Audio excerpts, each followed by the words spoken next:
Choila Joe Walsh for Bass agus Johnny Gia Trocra ar agus bhhailm ar an abarella má hocaíocht a hort in a Micléan a bheith ag cant as géalga ar fá cara as a fethe ar fod natúra lánigí ará. Ach, níl an isce imethe fós hísigh.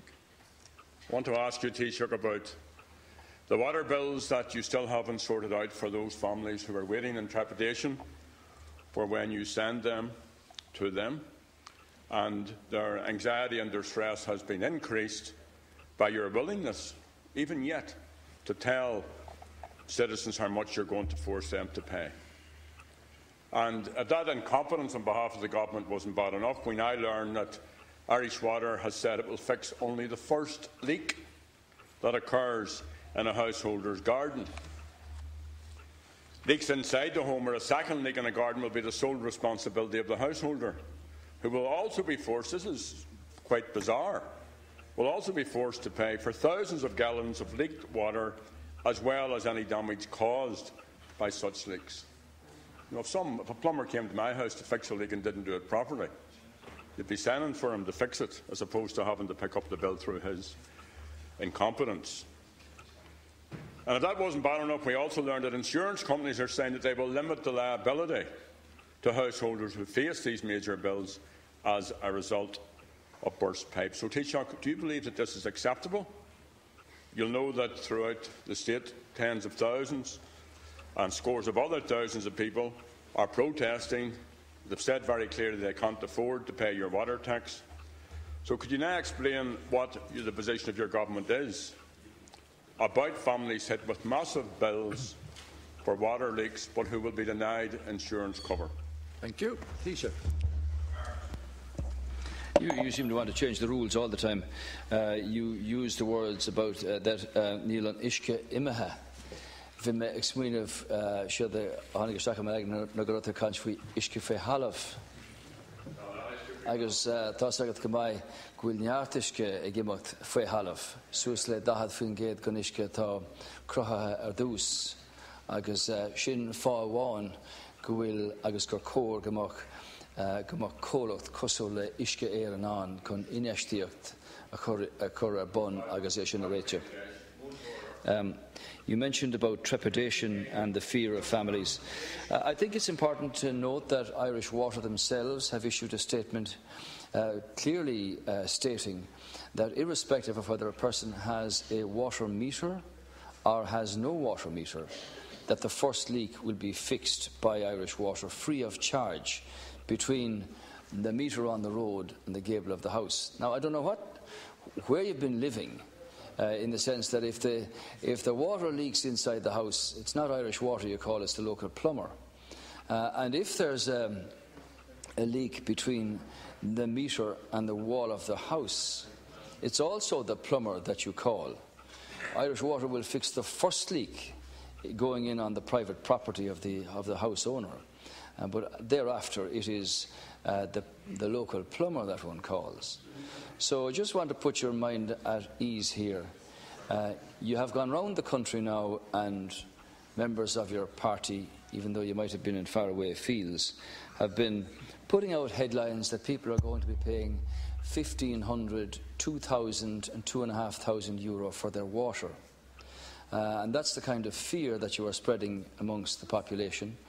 I've had people report to me from Sligo that members of your party have been saying all of the contributions that come from people are going to pay German banks.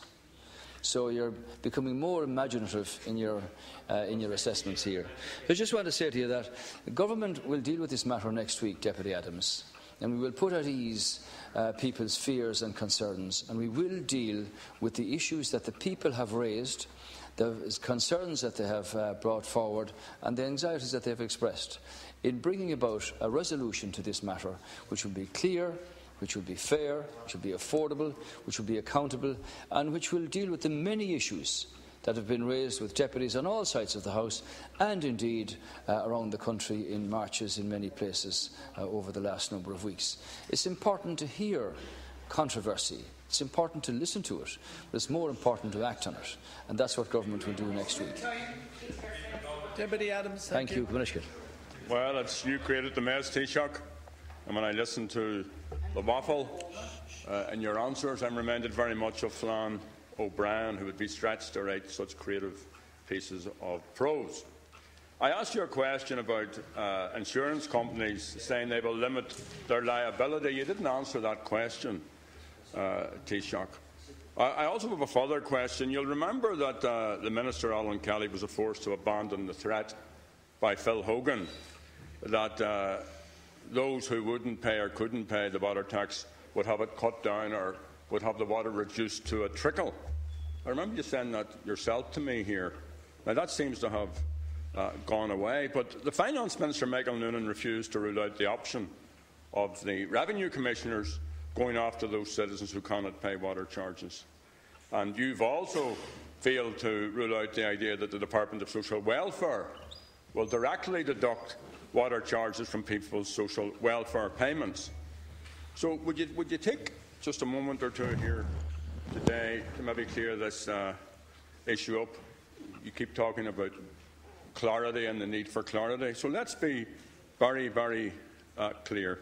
Will you state clearly, and with the clarity that you so espouse, that under no circumstances will your government use the threat of the Revenue Commissioners to take money from people's hard-earned wages to pay your water tax? Will you also say, with the transparency and clarity and clearness that you are so praiseworthy of, that those in receipt of social welfare will not have money taken directly from their payments to pay your unwanted, unjust and widely rejected tax? Thank you.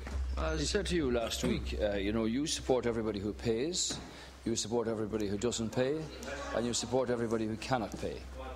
I think, Deputy Adams, it is true that because of particular circumstances, there is always a coterie of people who would find it very difficult to make any payment. We've had difficulties in the past with various other schemes, and there has always been a facility to deal with that.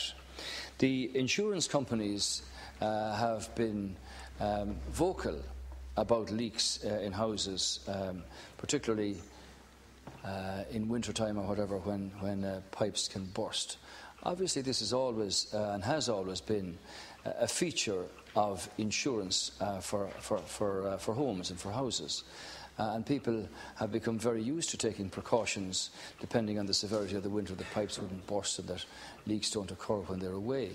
And the concern is not really sort of an imaginative hundreds of thousands of litres leaking. It is the destruction of the house that can happen with a very small amount of water. Actually, can destroy houses that have been, carefully prepared and looked after by the people who own them.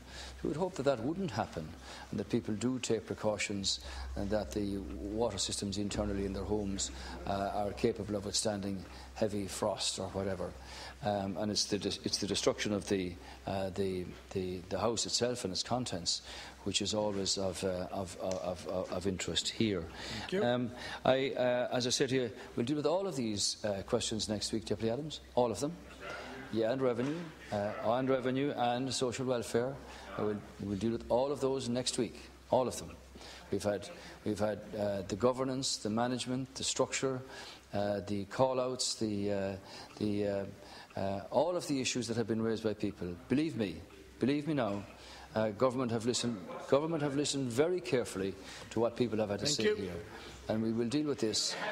We'll deal with it now comprehensively and fairly next week. And far from the 1,500 to 2,000 euro that some of your people have been talking about around the country, even you, I think, will get a pleasant dose of reality for once. Free dinners. Deputy Murphy, thank you. And a free dinner. Deputy Murphy, thank you.